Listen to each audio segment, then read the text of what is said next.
आणि आता नाशिकमध्ये होणाऱ्या भूकंपासंदर्भातली एक मोठी बातमी आहे। नाशिकमध्ये होणाऱ्या कुंभमेळ्याच्या पार्श्वभूमीवर नाशिकमधल्या जमिनीचा पुन्हा अभ्यास केला जाणार आहे। सरकारने दिलेल्या आदेशानंतर जिओलॉजिकल सर्वे ऑफ इंडियाने त्र्यंबकेश्वर आणि नाशिक जिल्ह्यात जमिनीच्या अभ्यासाचं काम सुरू केलंय।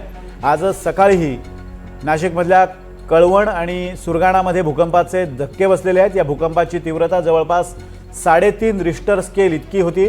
गेल्या काही दिवसात नाशिकमध्ये भूकंपाचे जवळपास 50 छोटे मोठे धक्के बसले आहेत। आमच्याकडे राज्य सरकारकडून रिक्वेस्ट आली आहे।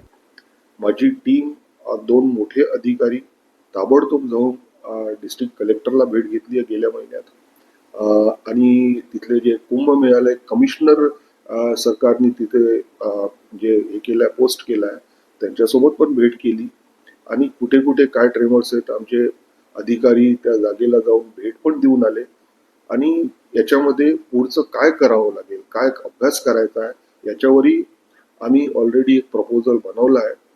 नाशिकचा ऑलरेडी आम्ही MEQ स्टडीज केला आहे, पण त्र्यंबकेश्वर जिथे की हा कुंभमेळा होत आहे नाशिकच्या जवळ आहे तिथलाही आम्ही MEQ स्टडीज ताबडतोब आता आम्ही एक प्रायोरिटी म्हणून, कारण कुठलाही स्टेट गव्हर्नमेंटची request it is our priority and that we take it on very fast track basis. तर माझे अधिकारी तयार आहेत आणि immediately by this month end आम्ही जे त्र्यंबकेश्वर आहे तिथला आम्ही MEQ स्टडीज घेणार आहोत आणि हा जो आमचा सायंटिफिक अभ्यास आहे हा 3 महिन्यात आम्ही संपवून 4थ्या महिन्यात आम्ही यांचा रिपोर्ट राज्य सरकारला देणार आहोत।